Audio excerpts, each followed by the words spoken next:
This is a spoiler warning. You have been warned.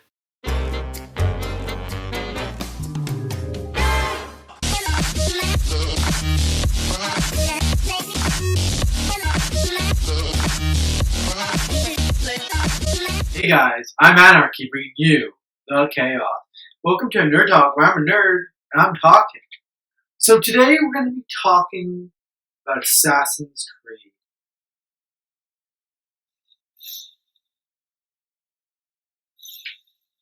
I loved it. I thought it was a great movie. There were some flaws, obviously, with it, and I will get into those. I gotta say, though, Michael Fassbender, good job. You did a well done job in the role. It was good. Good job. Jeremy Irons, I liked you. You were good. Did exactly what I wanted you to do. Yeah, this is my Assassin's Creed sweater. I don't have a hood attachment because the hood looks stupid. Like, this hood's way too big for my head and stuff. So I'm just wearing the jacket. Still got the Anarky shirt underneath, though. Just sporting the Anarky. You know how it is. Alright, so let's get into this. This is an in-depth look at a movie. Not a review.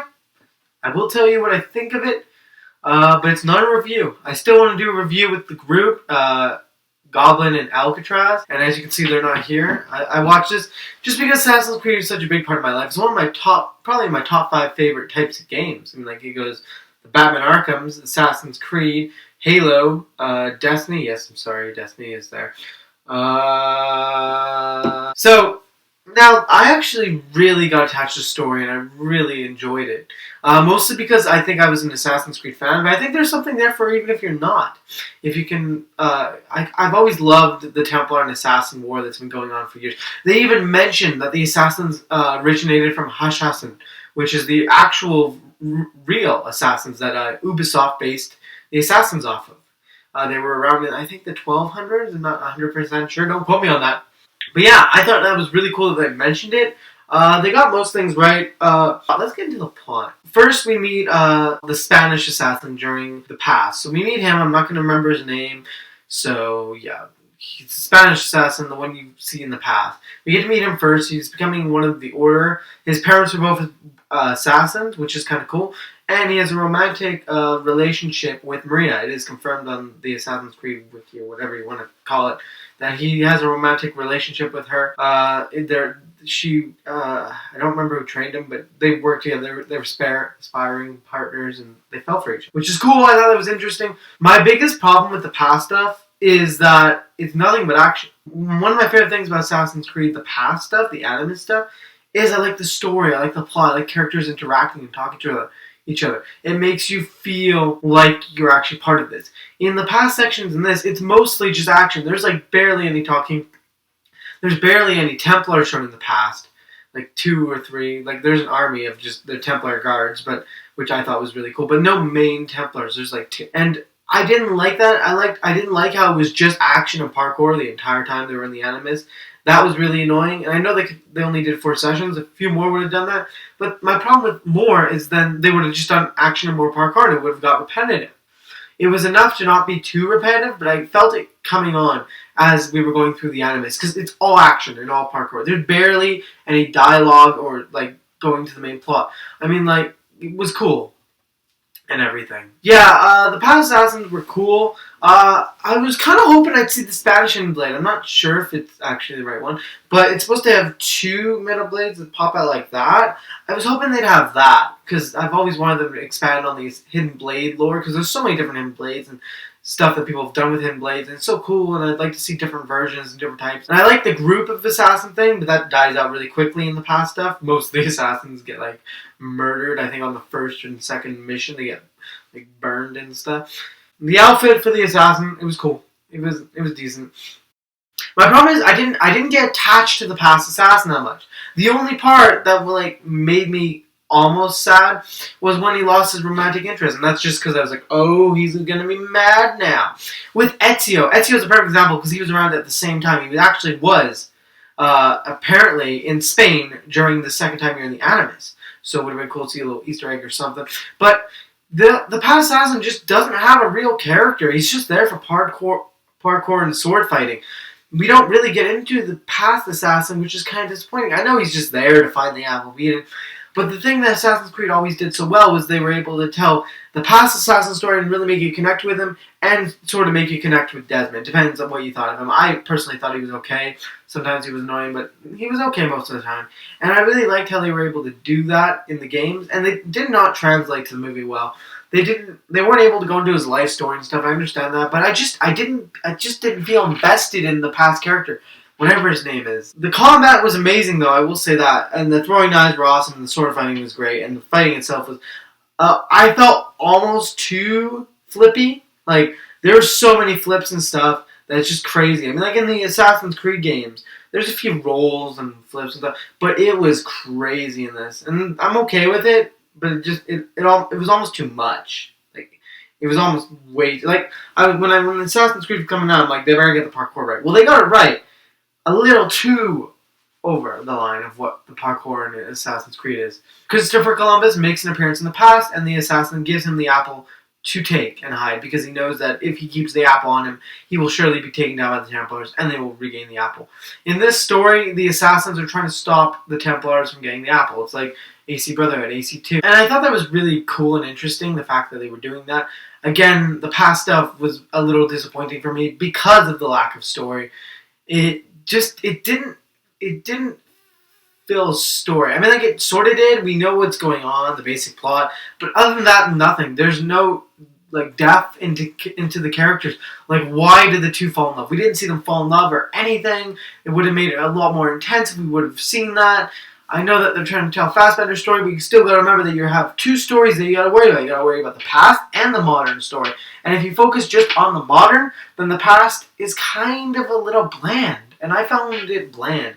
We didn't really get the aura and the environment was okay, but we didn't really get invested in the environment. We didn't really feel comfortable in it because we didn't get much of a chance to explore it. I know in a video game you can go around and look at it, but that's the problem. This is a video game going to a movie, so you have to find a way to do that without, oh, let's walk around the city for like 2 hours and Walking Creed, Pedestrians Creed.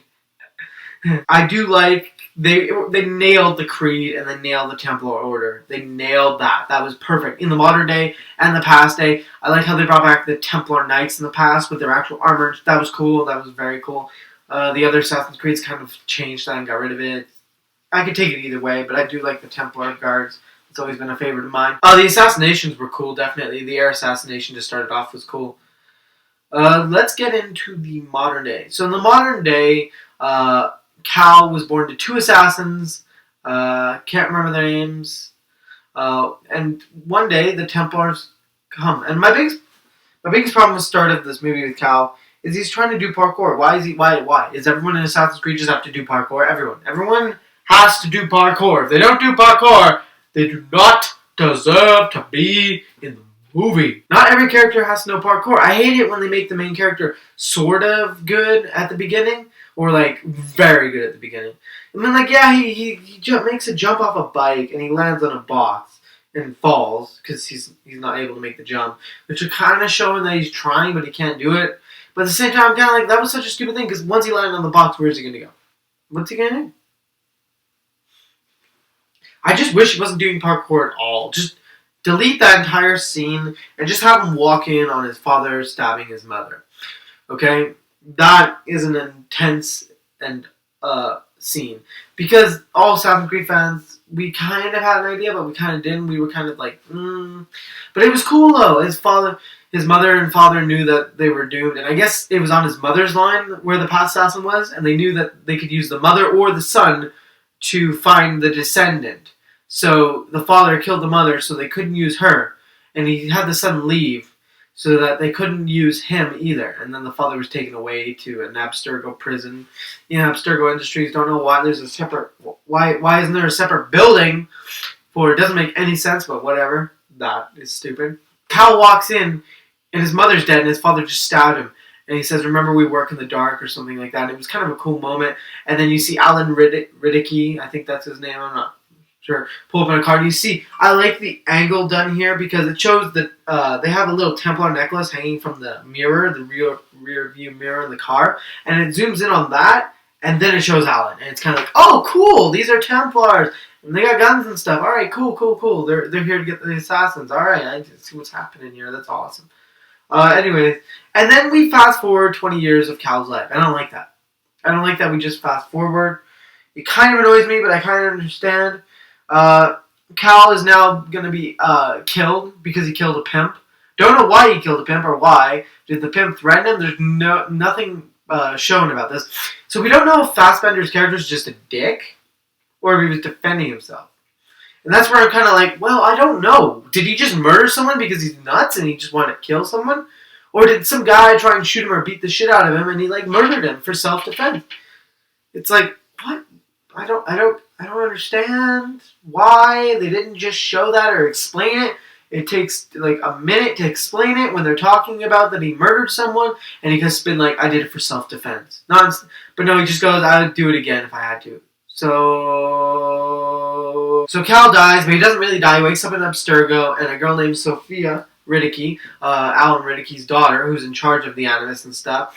I would have liked a little bit more information and backstory on her. Apparently, I'm not sure, but yeah, she has something happen with her that makes her absolutely hate assassins, or when you would feel she kind of hates assassins, but she kind of doesn't. It's weird. It's very weird. But she's kind of a cool character. I kind of like her. I would have liked a flashback or something with her. That would have been cool, especially since this is a modern path switching Assassin's Creed. You know, I like a little bit more story with the character. She could have gone a little bit more into it of what actually happened and stuff with her, which was cool. And then they put him in the Animus to make sure that he is the right descendant and stuff.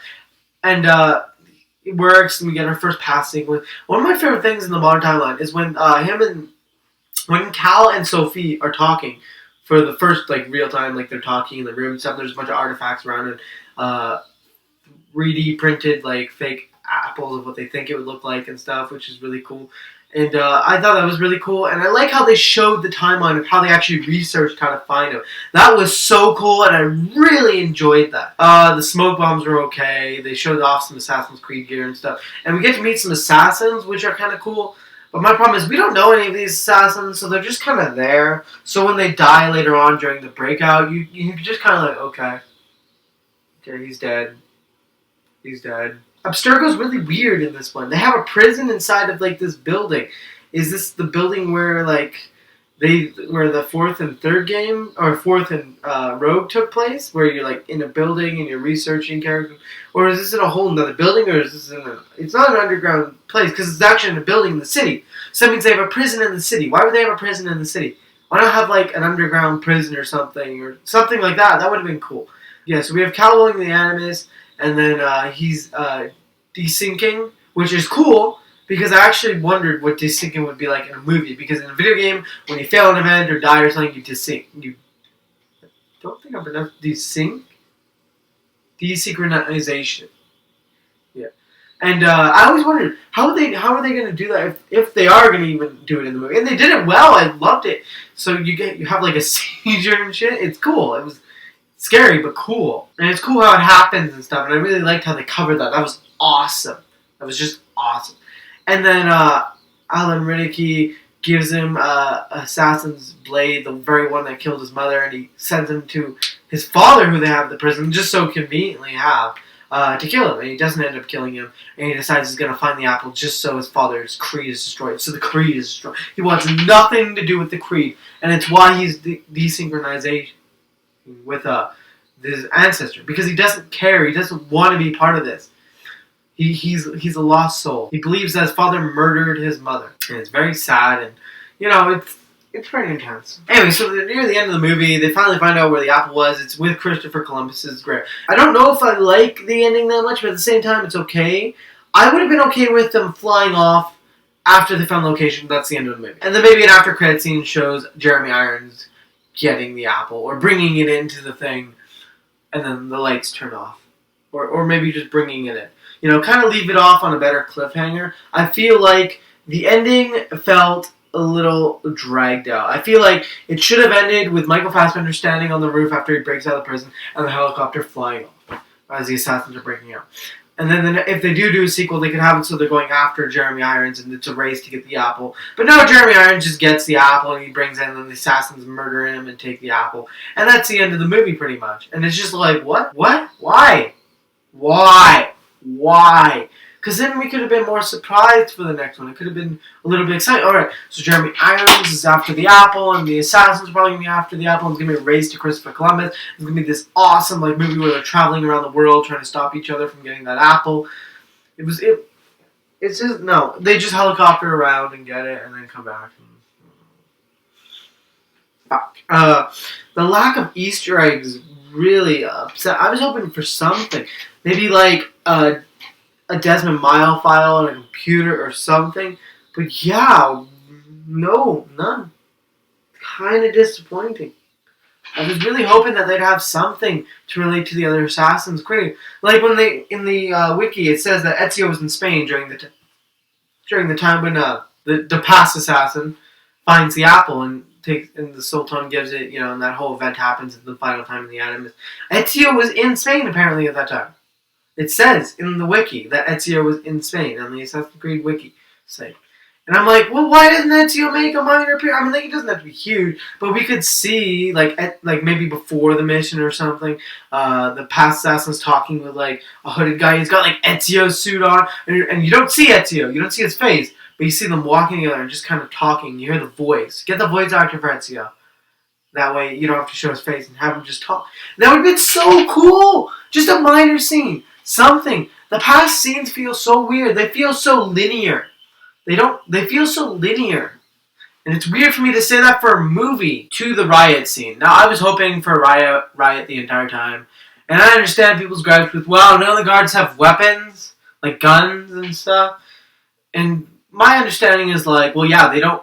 I guess, what would have made more sense, I guess, it's kind of a touchy subject, because it makes sense, but it doesn't. I mean, like, yeah, it's stupid that guards don't have guns, but to be fair, they're assassins. The Templars are smart, they're intelligent. They know that if their guards carried around guns, the assassins would get a hold of them. They're fucking assassins, they're trained to take down Templars and guards. It was obvious that they were going to riot at some point. I'm surprised that Alan Riddicky didn't see this coming. So it's kind of like, yeah, they didn't have guns, which is stupid. But at the same time, if they had guns, then the assassins would use it. So you could kind of argue the Templars knew that, and that's why none of them really carried guns. But at the same time, that makes them weak. So it's kind of like, it goes around in a circle. Like, you can't justify it. I mean, like, yeah, they could have guns and pistols, but then the assassins get a hold of them, and the assassins are master assassins. They've been trained. Some of them from birth to kill. Okay? These are master guys. I mean, like, I don't get why they're even letting them walk free. If I was a Templar Grand Master, and I was in charge of a facility, I would have an actual prison where they're each an individual cell so they can't plan a riot. So they're ways, and have guards always checking on them and stuff. It's just, and why are they keeping them all around? What is the point? I mean, like, I guess they're capturing the assassins, and they want to avoid violence, so I guess that. I do like how they're trying to take free will away. That is so Templar. That is so Hatham right there, where, freedom is chaos. It's, it's not peace, it's chaos. And the Templars want to give peace. And freedom isn't peace for the Templars. That's the way they think. So if they take control of everybody, then they can have peace. They can end wars, starvation, all that fun stuff that everyone loves completely, right? With the assassins, is they like to keep the free will in the hands of man. They don't want to control people, because then everyone's lives, not a good thing, obviously. I mean, it depends on your thinking. You could be a Templar or assassin. Which one are you? Are you an assassin or a Templar? Do you believe in freedom, or do you believe in, peace through, control? Comment below. I actually really want to know. Some of the assassins died, but I didn't really care because I don't know them. You know what would have been a really cool character? Sean, Rebecca, any of the assassins we've previously seen. William Miles would have been cool at the end. Maybe an after credit scene shows Fassbender meeting William Miles, Desmond's father, who's the Grand Master of the Assassins. That would have been cool. So cool, in fact. This is a few years after Desmond's death. I think it's in 2016. Yeah, so this takes place during 2016. So it's been Assassin's Desmond and his storyline took place in 2012. So that's quite a few years back. And yet we get no information on Desmond or anything like that. The Templars are trying to find the apple. That's all great and dandy. I guess they could have said that they tried it with a previous subject, Subject 17. That would have been cool. That would have been like, oh my god, for Assassin's Creed fans. And they would have been like, oh. And then the people who aren't Assassin's Creed fans would be like, who's that? Whoa, what? Who's Subject 17? That's kind of cool, you know? It's interesting. Give us something that's related to the past games besides the fact that it just has Assassin's Creed and it's about assassins. I want more. I want some Easter eggs, some like throwbacks to the plot, because this is taking place in the same Assassin's Creed universe where Edward Kenway, Ezio, all of them have taken place. So it's in the same modern day, in the same world. So you gotta take charge of that. You have an advantage of having all these games and stuff already out. Use that to help make your movie better. The combat was awesome though. The breakout scene I really did enjoy. I thought it was great. I thought it was a great scene. I like the Templar, the High Order idea in the modern day. That is so cool. I really like that society, that council of Templars. And they got the Templars right. It worked really well. I like all the artifacts in the Abstergo building. It makes sense that they would find them through the Animus. Now let's get into the Animus. This Animus is a really cool idea. I like it. I mean, like, it's not practical, especially for like I was thinking, like, what if Desmond was to use this type of Animus during his escape? Like, how would they even do that while they're hiding out in like Monteriggioni and stuff? That wouldn't work. But I guess it could be an evolution of the Animus and one just built for Abstergo, and that's kind of cool. It's definitely better than the stupid computer idea. Yeah, you can just reset some on the computer. Oh my god! No. I do like that the Animus, moves with you. That was really cool. I wanted to see. One weird part I thought was like, okay, so does it hold you up at some point? Like, because he was jumping and stuff. So was he jumping on air and it was like holding him so he felt like it? I guess that's it. And it would make sense because he's riding a horse at one point. I was like, what are they using for the horse? But I guess it would make sense. He's synchronized and he's kind of just riding a horse, and that works. I actually really liked the Animus. I thought it was great. I liked how it plugged into his neck and stuff. It reminded me of Spider-Man 2, Doc Ock. Don't get fried, or else it'll take control of you. The Animus won't! No, just kidding. This isn't Spider-Man. Anyways, I thought that was really cool. I actually really enjoyed the Animus. I liked the whole idea of it, and I like all the people behind it. That was so cool, and it shows the brain and stuff, and how it's functioning, and how it desyncs, and how you synchronize with the character. And the leap of faith was huge in this, and the eagle. Oh my god, they got the eagle, which was awesome. It was great. They got so many things right, but they got so many little things wrong also. And they did some stupid ideas and mistakes. I thought that was cool. I would use the Assassin's Creed movies rather than just do the 1400s again, which we've already had done. I know the Spanish Inquisition is an important time for line and stuff, but that can be done in video games. Do movies that can't be done in the video games. Ubisoft has said they're not doing any Assassin's Creeds with vehicles. So that means World War II, anything after like the 1900s almost. Maybe World War One. They have shown some World War One, but anything after that won't be being done. That's so much. World War II. You got the Vietnam War and stuff, and all that JFK and stuff, and you got all that stuff. You go to Russia, all this stuff. Japan. I guess Japan could be done in the game, but I would like it to be done in the movie too. And I know Goblin loves the idea of a Japanese Assassin's Creed, and I do agree with him. It would be a great idea. So this is a shout out to you, Goblin. Hopefully a Japanese video game or movie for Assassin's Creed comes out.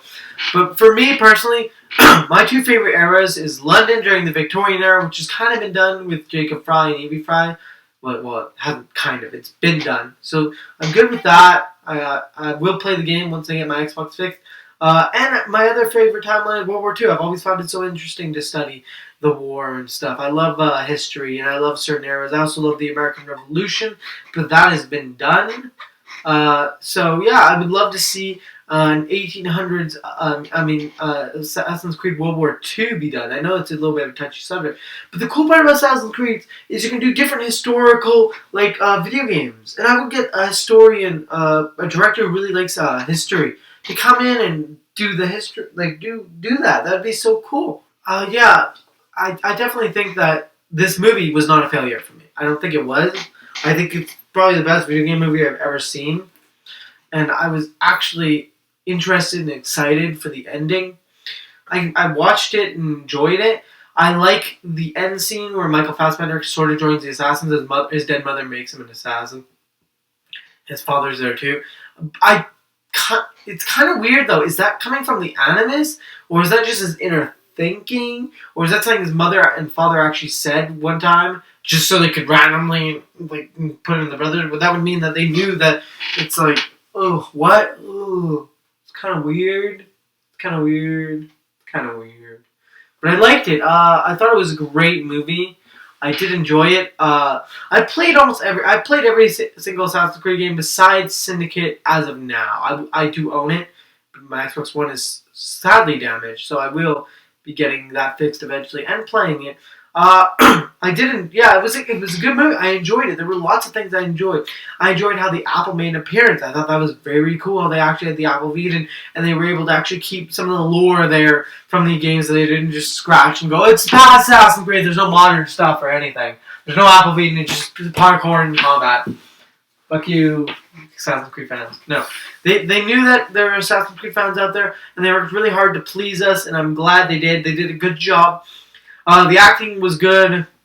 I enjoyed it. If I had to change one thing, it'd be the past stuff. Honestly, it would honestly be the past stuff. I would change the main character to be more likable, like Ezio. He's just bland. He's a bland assassin that stumbled upon the apple and hit it. I mean, like with the other each assassin in the video game, besides Connor, because Connor fucking sucked. I did enjoy it. And he was just so bland, and I didn't care that much. The only part that made me give him a little bit of sympathy was when he lost Maria, his romance. And even still, there wasn't enough there for me to really get invested in this past character. I want to be invested in both the descendant and the modern day character. The modern day character I was more invested in. It's usually the opposite in the Assassin's Creed games. They did the very opposite. It's kind of weird. The modern stuff's good. I like it. It's okay. It's kind of cool and interesting. But the past stuff, you can't just forget about it. It's still got to be, they both got to be interesting. You can't just do future stuff is interesting, like in the movie, and just do past stuff's interesting, like in the video games. You got to get both of them and make them both interesting and then put it together. You can't do one or the other. You got to do both if you're going to do a future and a past story. I don't want to just have random, oh, okay, now they're here. Now they're here. Okay. It doesn't follow a story in the path. You jump around. I know you have to jump around a little bit. I mean, like, you jump around the video games a little bit from time to time. But, like, in the first game, you jump around a bit. Like, they say some time has passed or going to a more recent event or something. And that's all fine and good. But I at least want some story in each of these segments. In each segment, there's bare minimum story. They're escaping. Why are they escaping? We don't know. Who cares? They're escaping. Cool, let's parkour. You did flip. Alright, cool. Oh. It definitely beats out most Marvel movies I've seen. It's kind of sad to say that, but it does. It beats out, like, I would say, like, almost 90% of the Marvel movies that I've seen. And I've seen every Marvel Cinematic Universe movie. Anyways, I want to wrap this up. Go watch it. It's a good movie. If you're an Assassin's Creed fan, you'll enjoy it. You will. There are some flaws with it. If you're not an Assassin's Creed fan, try something new. It's still a cool movie. It's interesting. I wish they would have dove into the history of the Assassins and Templars a little bit more. I think that would have been a really good first movie. Like, start at the beginning and, show them off and have it explain to Cal what the Assassins and Templars are. But what are you going to do? There's more movies. I feel like there will be a sequel. They sort of set up for a sequel, weirdly. It's a weird setup, but it works. Anyways, I'm Anarky, bringing the chaos as always, guys. I hope you enjoyed my Nerd Talk in-depth look into Assassin's Creed. Assassin's Creed, the movie. I enjoyed it. I thought it was great. It was very nostalgic for me, and as you can see, I'm an Assassin's Creed fan. I've played all the Assassin's Creeds besides Syndicate, which I will be playing. I hope that there's future movies that I can review, and I hope I can do a review with Alcatraz and Goblin, because I really want to talk about it with them. I haven't talked to them about it yet. This is just video I needed to do after I watched it. I just needed to do. Anyways, see you guys.